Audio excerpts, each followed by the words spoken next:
Toastmasters guests, and especially Claudia. Claudia was working on interpretive reading project number 1, reading a story. She selected an excellent story for that purpose, and for giving a speech, back pocket, never having presented it before, never having practiced it, she did an exquisite job of telling an exquisite, memorable story. Thank you. One of the questions in the manual is, what degree did the speaker achieve the author's purpose in projecting the meaning and emotions of the message? I think she drew all of us in with what she was telling us. Everybody was leaning forward in their seat, waiting to hear the next part of the story. The twists in it were intriguing. What was written on that paper that you read, and the way that you read it, I feel is now written in my heart. It touched me that much. It was that well done. Claudia emphasized the important words throughout the story, more by pacing. Her enunciation was always clear. Her pacing was like framing the important words, a little breath of pause before the important words. It's like putting a picture on the wall. You sling pictures all over the wall. You don't know what's important, but you put a little space between them, a little space around them. You start understanding what's important, and that's what you were doing with your words this evening. You captivated your audience with an excellent choice of stories with a classic setup, story arc.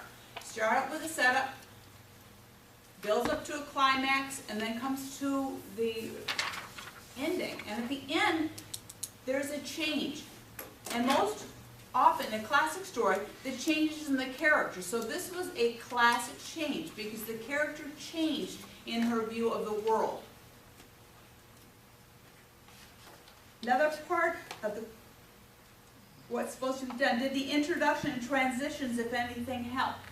Yes, when you got up at the beginning and told us what you were going to do and gave us a little background on it, that put us in the frame to understand what you were going to do this evening, the journey you were going to take us on. So that was very helpful. Putting it in the context with Ronit, talking about we're going to do this, and it has a little bit to do with making a resolution. That element of change. Again, when you make a resolution, you fulfill that resolution, you are working on a change. Your story worked on developing change. And change in the character, the way it was presented, brought change for all of us. What could the speaker have done differently to improve the presentation? Obviously practice. You didn't have a chance for that. A little bit more variation in the voice between the characters. Sometimes I was lost between whether it was the mother speaking or whether the daughter was speaking. So if you work on the speech further, make the voice, change it, whether it's a little bit lower for one of them, a little bit higher. I loved your humor. You had rich visual imagery. You clearly enunciated your words. And you have, I finally figured out, it's a velvet voice. I love listening. Thank you.